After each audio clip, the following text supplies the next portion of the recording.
नमस्कार विद्यार्थी मित्रांनो, स्वागत आहे तुमचं आपलं प्लॅटफॉर्म आर्य प्रबोधिनीवरती.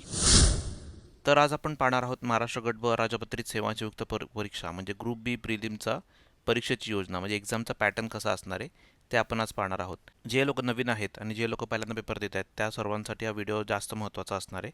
तर आपल्याला सर्वांना माहिती आहे की हा पेपर आहे 100 मार्कांचा आणि पेपरमध्ये आहेत 100 प्रश्न. ओके, म्हणजे पूर्ण प्रिलिम परीक्षा 100 प्रश्नांची आहे आणि 100 मार्कांसाठी आहे. ती क्लिअर झाली तर तुम्ही मुख्य परीक्षेला जाता, ज्यामध्ये 2 पेपर असतात, ज्यासाठी 400 गुण असतात. ठीक आहे. तर आज आपण फोकस करूया प्रिलिमवरती, त्यामध्ये पण आपण सी सॅटचा पार्ट जास्त फोकस करणार आहोत, कारण की आपण सी सॅटवरती फोकस करत आहोत सध्या. ज्या लोकांना सी सॅटला प्रॉब्लेम येतो त्या लोकांनी नक्की व्हिडिओ बघा. तर आता हा व्हिडिओ आपल्याला काय सांगणार आहे, याच्यामध्ये आपल्याला आहेत 100 प्रश्न आणि 100 गुण. तर या परीक्षेचा सर्वात चॅलेंजिंग गोष्ट म्हणजे आहे टाईम. कारण की लक्षात घ्या, तुम्हाला 100 प्रश्न सोडवायचे आहेत 60 मिनिटात. म्हणजेच तुम्हाला एक प्रश्न सोडवण्यासाठी मिळणार आहेत 36 सेकंद. ठीक आहे. तर 36 सेकंदात तुम्हाला प्रत्येक प्रश्न सोडवायचा आहे. जर का तुम्ही व्यवस्थित प्रिपरेशन केली असेल, जेव्हा तुम्ही टेस्ट सिरीज सोडवले असतील किंवा तुम्ही जुने पेपर बघितले असतील, तर तुम्हाला समजेल की हे 36 सेकंदात प्रश्न सोडवणं अगदीच डिफिकल्ट काम आहे आणि सर्वात डिफिकल्ट म्हणजे सी सॅटचे प्रश्न सोडवणं. सो तुम्हाला बाकीच्या प्रश्नांच्या ठिकाणी, बाकीचे जे विषय आहेत त्या ठिकाणी 36पेक्षा कमी वेळेत ते सोडवायचे आहेत आणि सी सॅटला तुम्हाला तो वेळ वापरायचा आहे. ठीक आहे. तर बघूया आपल्याला सी सॅटचे काय काय टाईपचे प्रश्न येतात. तर आता आपल्याला माहिती आहे की त्यांनी पॅटर्नमध्ये दिलेल्या आहेत 2च गोष्टी, अंकगणित आणि बुद्धिमापन चाचणी. तर अंकगणित म्हणजे बेसिक काय देतात ते, बेरीज, वजाबाकी, गुणाकार, भागाकार, दशांश, अपूर्णांक, टक्केवारी इत्यादी. त्यांनी एक बेसिक यादी दिली आहे त्याच्यामध्ये. आणि नंतर बुद्धिमापनमध्ये काय म्हणतात ते, उमेदवार किती लवकर अचूकपणे विचार करू शकतो हे आजमावण्यासाठी प्रश्न. हे एकदम लेम लँग्वेजमध्ये आहेत, पण क्वेश्चन्स एकदम हायर लँग्वेजचे येतात. डिफिकल्टी लेवल थोडीशी क्वेश्चनची जास्त आहे. ठीक आहे. आपण साधारण सर्व पेपर सोडवलेले आहेत याच्यामध्ये. तुम्ही जर का ती व्हिडिओज आपल्या आधीचे बघितले नसतील तर ते नक्की व्हिडिओज बघून घ्या. PYQचे पूर्ण पेपर सोडवलेले आहेत आपण याच्यामध्ये आपल्या चॅनलवरती. तर आपण बघूया की अंकगणित आणि बुद्धिमापनवरती कसे कसे सेपरेट प्रश्न दिलेले आहेत त्यांनी. तर आपल्याला अंकगणित आणि बुद्धिमत्ता 2 पॉईंट आहेत. ते 2 पॉईंटमध्ये काय काय टॉपिक येतात, सब टॉपिक: संख्याशास्त्र, सरासरी, शेकडेवारी, नफा तोटा, सरळ व्याज, गुणोत्तर प्रमाण, वयवारी, काळकाम वेग, वेळ अंतर वेळ आणि क्षेत्रफळ घनफळ. तेच बुद्धिमत्तामध्ये काय काय येतात, संकेतन, तुलनात्मक संकेतन म्हणजे कोडिंग डिकोडिंग, दिशाज्ञान कसोटी, त्यानंतर बैठक व्यवस्था, वेन डायग्रॅम, तर्क अनुमान, लॉजिकल रिझनिंग वगैरे, नातेसंबंध, अक्षरमाला, अंकमाला, घड्याळ, दिनदर्शिका. ठीक आहे. हेच साधारण जे मोस्ट प्रॉबेबल जे आहेत त्या सर्वांची आपली लिस्ट आहे. साधारण ह्याच्या बाहेर प्रश्न शक्यतो जात नाहीत. त्यामुळे आपल्याला एवढे सगळे टॉपिक सी सॅटसाठी महत्त्वाचे आहेत. आता सी सॅटला प्रश्न किती येतात, तर सी सॅटला साधारण मागच्या पेपरमध्ये आलेले आहेत 22 प्रश्न. तर आपण 20चा आकडा पकडून चालूया. 20 प्लस प्रश्न जातात आहेत. तर 20 प्लसमधले बुद्धिमत्तेला आहेत 5 प्रश्न आणि अंकगणितला आहेत 15 प्रश्न. त्यामुळे जर का तुमची प्रिपरेशन नसेल तर तुम्हाला हे 5 प्रश्न तसे येऊ शकतात, पण हे प्रश्न तेवढेच काय म्हणतात, इलॉजिकल पण असू शकतात किंवा कधी कधी कॅन्सल सुद्धा होतात. युजली वेन डायग्रामचे प्रश्न वगैरे कॅन्सल होतात, कारण की त्यांच्याकडनं ऑप्शन्स द्यायला किंवा त्याचं ॲनालिसिस करायला लोक त्याच्यावरती भरपूर क्वेश्चन्स रेज करतात. त्यापैकी उरलेले प्रश्न असतात हे वाले. त्याच्यामध्ये 15 प्रश्न आहेत, त्यासाठी तुम्हाला थोडंफार कॅल्क्युलेशनची गरज पडते आणि थोडी अंडरस्टँडिंगची पण गरज पडते. ज्यांची प्रिपरेशन आहे, ज्यांना सोपं जातं त्यांना काहीच विषय नाही आहे. पण ज्या लोकांना सी सॅट क्लिअर करण्यात किंवा जास्त स्कोअर करण्यामध्ये प्रॉब्लेम होतो आहे त्या लोकांना यासाठी प्रिपरेशन करणं भरपूर गरजेचं आहे. ठीक आहे. तर त्यामध्ये सुद्धा आपण सब टॉपिकमध्ये कुठल्या कुठल्या विषयावरती सर्वात जास्त प्रश्न त्यांनी विचारलेले 7-8 वर्षांमध्ये ते बघूया. 2024 पासून 2017 आपण हे घेतलेले ते विषय. शक्यतो एवढे 3-4 वर्षांचं तुम्ही जरी चेक केलं तरी तुम्हाला समजून जाईल की कुठल्या कुठल्या विषयावरती आपल्याला फोकस करायचा आहे. इथे ॲव्हरेज आउट दिलेले आहेत नंबर. तर इथे बघा की सर्वात जास्त प्रश्न कुठल्या वरती आहेत, दिशाज्ञान चाचणी. त्यानंतर तर्क अनुमानवरती या बाजूला आलेत, इकडे कमी आलेत प्रश्न. त्यानंतर दिनदर्शिकेवरती फक्त एकच प्रश्न आहे, त्यामुळे हा तुम्ही सोडून देऊ शकता. म्हणजे फक्त बेसिक तुम्हाला माहिती असेल तरीच मोर दॅन इनफ. घड्याचे पण बेसिक तुम्हाला माहिती असेल तर मोर दॅन इनफ. फक्त फॉर्म्युलेज आहेत ते फॉर्म्युलेज चेक करा. त्यानंतर आहेत आपल्याला सर्वात महत्त्वाचा पार्ट म्हणजे अक्षरमाला, आकृती मोजणी आणि संकेतन, कोडिंग डिकोडिंग. आणि त्यानंतर तर्क अनुमान, बैठक व्यवस्था. हे साधारण 4 ते 5 टॉपिक. 1, 2, 3 दिशाज्ञान चाचणी 100% येतो. त्यानंतर अक्षरमाला 4, आणि कोडिंग डिकोडिंग 5 आणि सर्वात शेवटचा म्हणजे वेन डायग्रॅम. त्याच्यावरती त्यांनी बरेच प्रश्न विचारलेत गेल्या काळामध्ये आणि आपल्याला आहेत त्याच्यावरती येणारे टोटल 5 प्रश्न. हे 5 प्रश्न तुमच्या हाताचे आहेत. तुम्हाला जास्त काही प्रॅक्टिसची गरज नाही आहे आणि जास्त प्री नॉलेजची पण गरज नाही आहे. फक्त ते आले बघायचे आणि थोडंसं लॉजिक लावून सोडवायचे. ठीक आहे. आता बघूया की गणित चाचणीमध्ये कुठले कुठले टॉपिक्स आहेत. कुठले कुठले टॉपिक आहेत बघा. संख्या प्रणाली, नंबर सिस्टीम, त्यानंतर संख्या मालिका म्हणजे जे नंबर सिरीज येते. सर्वात इम्पॉर्टंट टॉपिक नंबर सिरीजची तुम्हाला प्रॅक्टिस लागणार आहे. जुने सगळे PYQ काढायचे, त्याचे सगळे बघायचे. त्याच्यावरनं एक लॉजिक तुम्हाला समजून जाईल की ते जास्त बाहेर जात नाहीत, पण तुम्हाला ते तिथं आलं पाहिजे. आकलन म्हणजे अंडरस्टँडिंगवरती टॉपिक्स येतात. ते पण सेम आहे की ते काहीतरी देतील पॅटर्न, तो पॅटर्न आपल्याला तिथे काढून बघायचा. त्याच्यावरनं तुम्हाला त्यांचं दिलेला डेटा इंटरप्रिट करता येतो आणि त्या डेटावरनं तुम्हाला आन्सर काढायचं आहे. ठीक आहे. वेळ, वेग, अंतर एक मोठा इम्पॉर्टंट चॅप्टर आहे. त्यानंतर काळ, काम, वेग इम्पॉर्टंट चॅप्टर आहे. त्यानंतर आला क्षेत्रफळ, घनफळ आणि त्यानंतर आले कुठले टक्केवारी, गुणोत्तर, प्रमाण, हे 2 टॉपिक. ठीक आहे.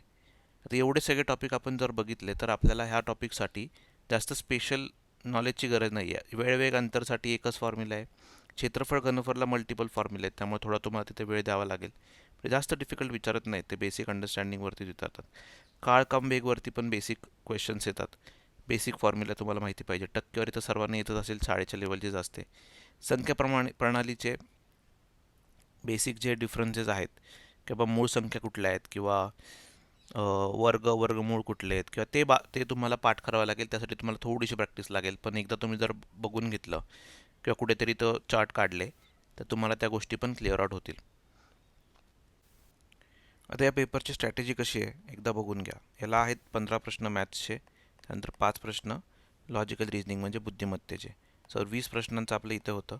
2 प्रश्न येतात, त्यासाठी तुम्हाला साधारण म्हणजे इंग्लिश नॉलेजची गरज पडते की ते शब्द वगैरे विचारतात, त्या शब्दाचा अर्थ विचारतात किंवा तिथं चपखल बसणारा शब्द विचारतात. म्हणजे ते तुमचं इंग्लिश नॉलेज पण तिथं टेस्ट करतात.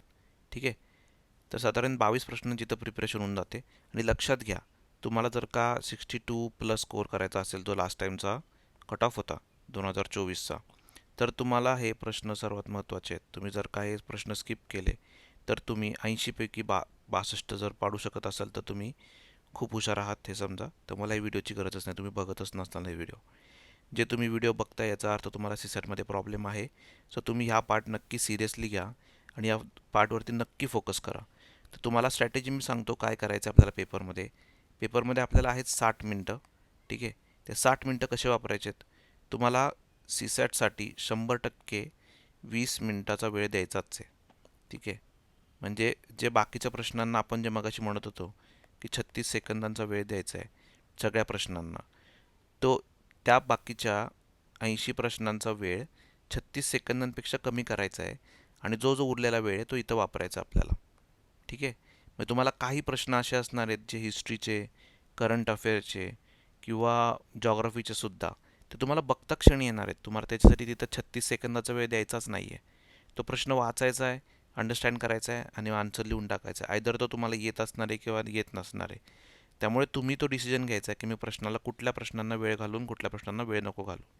हे प्रश्न तुमच्या हातातले आहेत. इथे ही डिफिकल्टी लेवल सर्वांसाठी सिमिलरच असते सीसॅटमध्ये. ठीक आहे. ज्यांची प्रॅक्टिस झाली आहे त्या लोकांना इझी जातो, बाकीच्यांना सर्वांना प्रश्न नवीन असतात.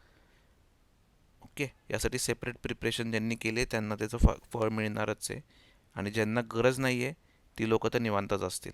ज्या लोकांना हे 62चा आकडा मागच्या वेळेस किंवा मागच्याच्या आधी क्रॉस नाही झालेला आहे त्या लोकांसाठी सीसॅटचा पेपर एकदम महत्त्वाचा असणार आहे. आता हे 20 मिनिटामध्ये तुम्हाला काय करायचं आहे. पेपर घेताना काय करायचं सुरुवातीला. आता पेपर घेताना सुरुवातीला काय करायचं आहे की आपल्याला आहे 40 मिनिटामध्ये सर्व पेपर संपवायचा आहे. त्यानंतर हे प्रश्न घ्यायचे सोडवायला सीसॅटचे. त्यानंतर हे सीसॅटचे प्रश्न सोडवायला घ्यायचे 20 मिनिटामधले. ओके. ते 20 मिनिटामध्ये प्रत्येक प्रश्नाला 1-1 मिनटं द्यायचं आहे. त्यामध्ये पण काही काही प्रश्न असे असतील की वेन डायग्रामचे झाले, दिशाज्ञानचे झाले, नातेसंबंधांचे झाले. हे प्रश्न तुम्हाला सोडायचे नाही आहेत, एकदम पहिल्यांदा अटेम्प्ट करायचे आहेत. ओके. त्यानंतर थोडी डिफिकल्टी लेवल वाढते. ते आपले असतात ते फॉर्म्युला बेस्ड प्रश्न, वेळ वेग अंतर किंवा वेळ वेग काम असेवाले. त्यांना थोडासा वेळ द्यायचा आहे. त्यानंतर तिसरेवाले असतात किंवा त्यांनी आकलन बेस म्हणजे तुम्हाला अंडरस्टँडिंग डेटा इंटरप्रिटेशनचा प्रश्न असतो. ते प्रश्न तुम्हाला थोडा वेळ द्यायचा आहे. त्या प्रश्नाला थोडा जास्त वेळ लागतो. त्यामुळे व्यवस्थित त्याला वेळ तिथं वाचवून ठेवायचा. म्हणजे सर्वात जास्त वेळ तुम्हाला इथं लागणार आहे. म्हणजे वेळेचं तुम्हाला सांगतोय, वेळ इथून इथे वाढत जाणार आहे तुम्हाला. त्यामुळे तिथे पण तुम्हाला वेळ व्यवस्थित असाइन करायचा आहे. म्हणजे सर्वांनाच 1-1 मिनटं द्यायचं नाही आहे. यामध्ये पण ह्या गोष्टींना कमी कमी वेळ द्यायचा आहे. फॉर्म्युलापेक्षा थोडा जास्त वेळ द्या, डेटा इंटरेशन थोडा जास्त वेळ द्या.